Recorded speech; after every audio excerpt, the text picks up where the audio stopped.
Hello guys, welcome back again sa aking YouTube channel. Ayan, so marami po nagtatanong kung paano nga po ba daw tayo mag-coin seller or magbenta ng coins dito po kay Taka application, okay? Pero may requirement po tayo guys. Kailangan po ikaw ay isang agent. Ayan po, dapat po ang nakalagay sa inyong account ay agency center dito. Ayan, ikaw ay isang agent. Kasi po marami tayong user na hindi nila alam na agent pala sila.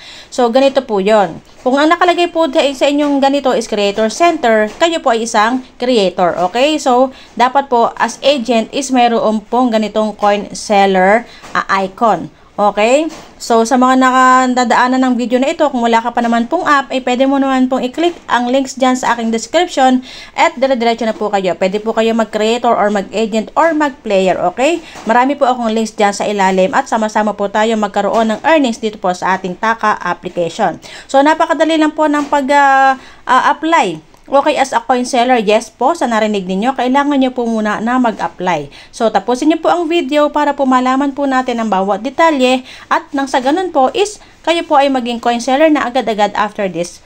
Habang kayo ay nanonood, sundan nyo po yung aking video. Kaya, ayan, let's go. So, i-click po natin itong coin seller. Ayan. Bali, 2 clicks lang naman to guys. So, may makikita po kayo dito na become a coin seller. So, syempre po, kung meron tayong ganitong options, syempre, meron din po yung options for quit. Okay? So, i-click lang po natin itong become a coin seller. Pero dapat po syempre kayo ay isang agent. Na tulad ng sinabi ko kanina, pwede nyo naman pong basahin ditong mga nakasulat dito kung paano po natin pala patataasin ang ating level kung sa pagiging coin seller. Okay?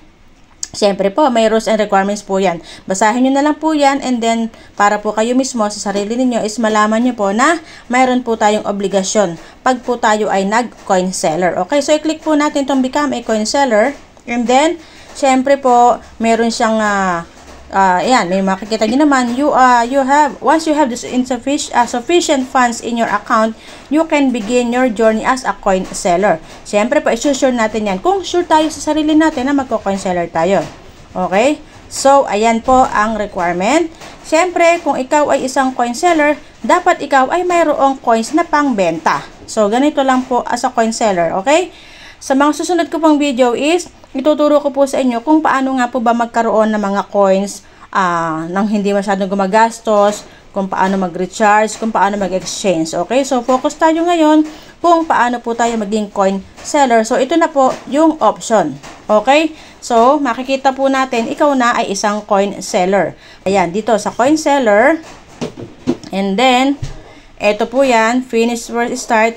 I-click nyo po itong mga payment method ninyo. Pero syempre, ito po kasi ay for private purposes na kayo po ay maglalagay ng mga details.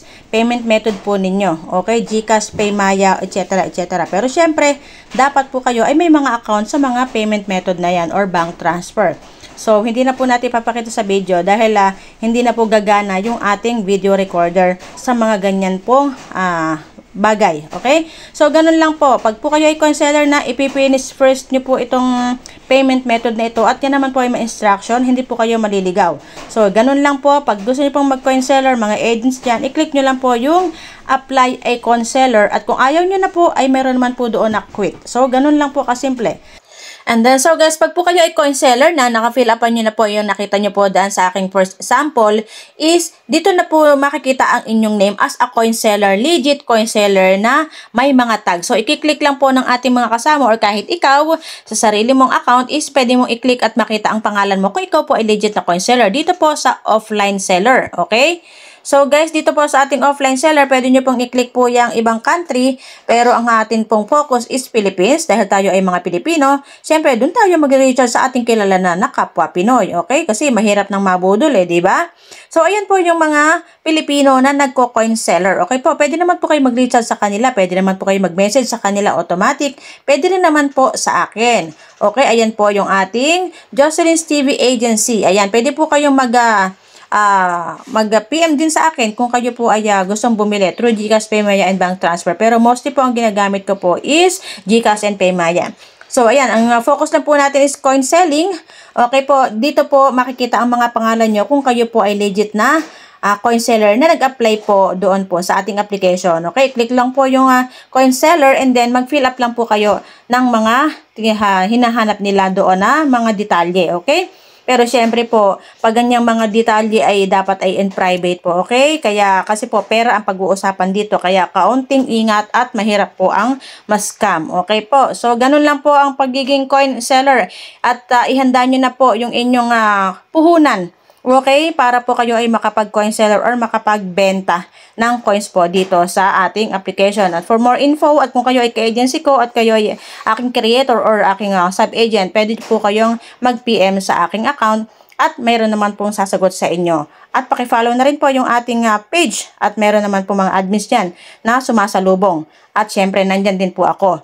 And dyan po sa ating FB na yan po ay nag-aabang po para sa mga bibili ng ating mga coins, okay? So guys, ganun lang po ang pagko-coin seller. I hope nakatulong. Maraming salamat po and God bless. Happy earnings!